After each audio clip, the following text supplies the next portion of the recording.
They say no man had ever defied Chief Adewale's will and lived to tell the tale. But on a quiet Sunday morning, his only son, the heir to a billion-dollar empire, looked his father in the eyes and said 3 words that shattered everything. "I can't marry her." What no one knew was that his heart already belonged to someone the world considered invisible. A woman who swept floors while others swept past her. This is the story of love that bloomed where no one expected it, between power and poverty, beauty and humility, and the one truth that money could never buy. Before we go deeper, let us know in the comments where you're watching from. We'd love hear from you. And if you're new here, click on the subscribe button so you never miss any of our upcoming videos. Who was this woman his father brought home, and why did everyone say she was perfect? Why would a billionaire's son reject everything, fortune, comfort, even his father, for a cleaner who barely earned enough to eat? And what secret was Adee's hiding? One that would shake the Adewale family to its very core. These are the questions that haunted the Adewale mansion for months. Questions that would eventually reveal a truth more powerful than any amount of money could ever buy. But to understand how it all fell apart, we need to go back to where it all began. Before the rebellion, before love and betrayal, there was simply Tund. Tund Adewale, the quiet heir who never felt at home in his father's empire. Chief Adewale built his fortune from dust. Real estate, oil, construction. His name was a kingdom, but with wealth came pride, and with pride came distance. Tund didn't crave wealth. He craved meaning. While his father commanded boardrooms and made men tremble with a single phone call, Tund often wandered through the servant quarters, speaking kindly to drivers, gardeners, and kitchen staff, something his father never understood. His father would say, "You're too soft, Tund. The world will eat you alive." But Tund believed kindness was its own kind of strength. That's when she arrived. Adees, a young woman in her mid-20s, sent by a staffing agency to work as a cleaner in the Adewale mansion. She came from a small village, the daughter of a farmer who lost everything to a failed harvest. Adees had eyes that carried storms but spoke with gentleness. She never asked for more than her daily bread. Yet every morning, she left a small wildflower on the mansion's balcony, picked from the garden during her break. No one knew why she did it. No one asked. But Tund noticed. He noticed everything about her. The way she hummed old songs while mopping the floors. The way she paused by the window to watch the sunrise before starting her shift. The way she smiled at the other staff members, making them feel seen in a house where most were treated like furniture. One morning, Tund was walking through the east wing when he saw her struggling with a heavy bucket of water. Without thinking, he walked over and lifted it for her. She looked at him, startled. "Sir, you don't have to," she said quietly. "I know," he replied, "but I want to." That was the first real conversation they ever had. It was simple, almost forgettable, but something in that moment stayed with both of them. Over the following weeks, they began to talk more. Small conversations in passing. He'd ask about her day. She'd ask if he'd eaten. Nothing deep, nothing inappropriate. Just two people seeing each other as human beings in a world that constantly reminded them they weren't supposed to. Tund learned that Adees sent most of her salary back home to support her younger siblings. She worked 12-hour shifts, 6 days a week, and never complained. She told him about her dreams, small dreams like owning a little shop someday or going back to school. Dreams that seemed impossible on her wages but kept her going. And Tund, for the first time in his life, felt like someone understood him. Not as the heir, not as the billionaire's son, but as Tund. Just Tund. Meanwhile, Chief Adewale had other plans. Big plans. Plans that didn't include a cleaner. It was a Tuesday evening when everything changed. The grand dining hall was lit with golden chandeliers, the table set with the finest china. Chief Adewale sat at the head, his presence filling the room like a storm cloud. Tund sat across from him, already sensing what was coming. His father had been dropping hints for months. Hints about settling down, about responsibility, about legacy. And then Chief Adewale said it. "Tund, it's time you settled down. I found the perfect woman for you. The daughter of my business partner, educated, beautiful, and worthy of this family. Her name is Lami. Tun's fork stopped midway to his mouth. He set it down slowly. Father, I appreciate your concern, but I'm not ready for marriage. Chief Adiwale's eyes narrowed. Not ready? You're 32 years old. Tund. You think I built this empire so you could waste time being not ready? Lami arrives next week. You'll meet her. You'll court her. And in 6 months you'll marry her. This is not a discussion. Tund felt the walls closing in. He wanted to speak, to protest, but the words caught in his throat. He simply nodded and excused himself from the table. That night he couldn't sleep. He stood on his balcony, staring out at the lights of the city, feeling trapped in a life that wasn't his. And then he saw her, Adiz, walking across the courtyard below, heading to the servant quarters after her shift. She looked so small, so alone. And yet, there was something about her that felt like freedom. The next week, Lami arrived. She was everything Chief Adewale had promised. Tall, elegant, with a smile that could light up a magazine cover. She wore designer dresses, spoke 3 languages, and knew exactly how to charm a room. She was perfect, flawless, and Tund felt absolutely nothing. They had dinner together, walked through the gardens, attended charity galas. Lami talked about fashion, vacations in Paris, her father's newest yacht. She laughed at the right moments, smiled at the right times. But it all felt rehearsed, cold, like a performance with no soul behind it. Every time Lami spoke of luxury, Tund thought of Adiz, who found joy in a sunrise. Every time Lami flaunted her status, he remembered Adiz's humility. One evening, after another exhausting dinner with Lami, Tund walked through the mansion, restless. He found himself near the servant quarters and heard a sound. A lamp had fallen, and Adiz was trying to fix it in the dim hallway. Without thinking, he walked over to help. "Let me," he said, kneeling beside her. Their hands touched as they both reached for the broken piece. Time seemed to stop. She pulled back quickly. "I'm sorry, sir. I didn't mean to." "Don't apologize," he said softly. "You never have to apologize for existing, Adiz." She looked at him, really looked at him, and in that moment, something unspoken passed between them. It was wrong, forbidden, but real.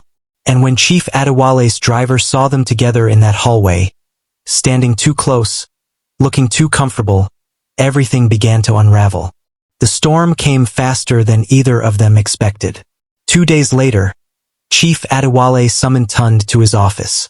The old man stood by the window, his back turned, hands clasped behind him. "I've heard disturbing rumors," he said, his voice low and dangerous, "about you and the help." Tund's heart pounded. "Father, I don't know what you're talking about." Chief Adewale spun around, his face contorted with rage. "Don't lie to me, boy. You've been seen with her, the cleaner. Are you trying to destroy everything I've built? Everything this family stands for?" Tund stood his ground. "Her name is Adiz, and yes, I care about her. She's kind, honest, and real, unlike everyone else in this house." The slap came without warning. Chief Adewale's hand connected with Tund's face, the sound echoing through the office. "You disgrace me for a cleaner?" Chief Adewale's voice shook with fury. "After all I've built? After everything I've sacrificed? You throw it all away for a woman who scrubs toilets?" Tund touched his burning cheek, his eyes filling with tears, not from pain but from heartbreak. "I'm sorry you see it that way, father, but I won't marry Lami. I can't marry someone I don't love." Chief Adewale's response was swift and brutal. "Then you're no longer my son. You're cut off. No money, no business, no inheritance. And as for that girl, she's fired. Effective immediately." Within an hour, security escorted Adiz from the premises. She was given 10 minutes to pack her belongings. Tund watched from his balcony, helpless, as she walked out of the gates with a small bag, her shoulders hunched against the rain that had just started to fall. Tund tried to follow her, but his father had him locked in his room. Guards were posted outside his door. He was a prisoner in his own home. For 3 days, he was kept there while Chief Adewale made arrangements to send him abroad. to clear his head. But on the fourth night, Tund escaped. He climbed out of his window, down the vines that grew along the mansion walls, and disappeared into the city. He had no money, his credit cards had been cancelled, and he had nowhere to go. But he had something more important. He had purpose. He spent weeks searching for Adiz. He went to the agency that had hired her, but they said she never returned for her final paycheck. He searched the shelters, the cheap motels, the neighborhoods where workers lived in cramped apartments. No one had seen her. 2 months passed. Tund was living in a small rented room, working odd jobs to survive. His hands, once soft and manicured, were now calloused from labor. His designer clothes were replaced with simple shirts and jeans. He had lost weight, grown a beard, and looked nothing like the billionaire's son he once was. But he never stopped searching. Then one morning, as he was walking through a crowded market, he saw her. Adiz, sitting on a wooden crate outside a small shop, looking pale and thin. She was clutching her stomach, clearly unwell. Tund ran to her, his heart racing. Adiz! She looked up, her eyes widening in shock. Sir, you shouldn't be here. Your father, Hill. I don't care about my father, Tund said, kneeling before her. Are you okay? You look sick. She tried to stand but stumbled. He caught her. I'm fine, she whispered. Just tired. But she wasn't fine. Tund could see it. He carried her to a nearby clinic, paid for her examination with the last of his money, and waited outside, praying. When the doctor emerged, he smiled. She's going to be fine. She's just malnourished and exhausted. And congratulations, she's pregnant. About 3 months along. Tund's world tilted. Pregnant. Adiz was pregnant. The doctor must have seen his confusion because he added, she mentioned she was assaulted before she came to the city. I'm sorry. She's been carrying that trauma alone. Tund felt rage and heartbreak crash through him. Adiz had been through so much, and he had known nothing. When he went back into the room, she was crying quietly. I'm sorry, she whispered. I didn't want you to know. I didn't want to be a burden. Tund sat beside her and took her hand. You're not a burden. You never were. And I'm here now. I'm not going anywhere.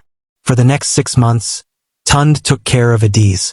They moved into a tiny one-room apartment in a working-class neighborhood. He worked construction during the day and stocked shelves at a grocery store at night. Adiz, as her pregnancy progressed, started making handmade crafts to sell at the local market. It wasn't easy. There were nights when they had to choose between paying rent or buying food. There were moments when Tund wondered if he had made the right choice. But every time he looked at Adiz, every time she smiled despite everything, he knew he had. Meanwhile, back at the Adewale mansion, things were falling apart. Chief Adewale's business partner, Lami's father, had only pretended to be an ally.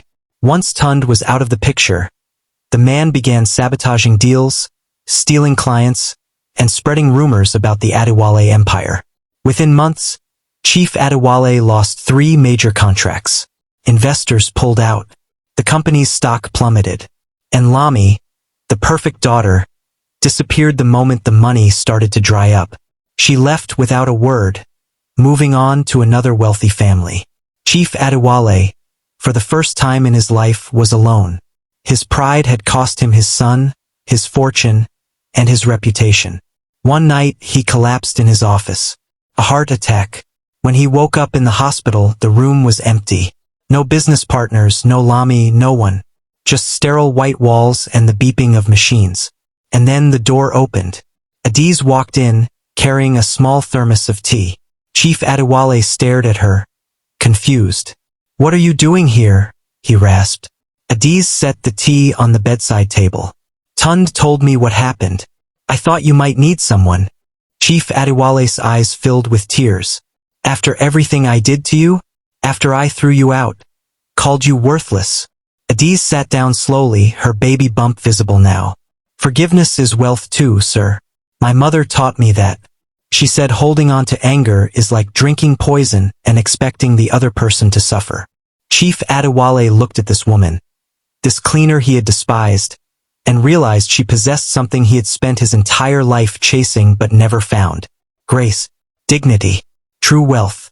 "Where is Tund?" he asked quietly. "He's outside. He wasn't sure you'd want to see him."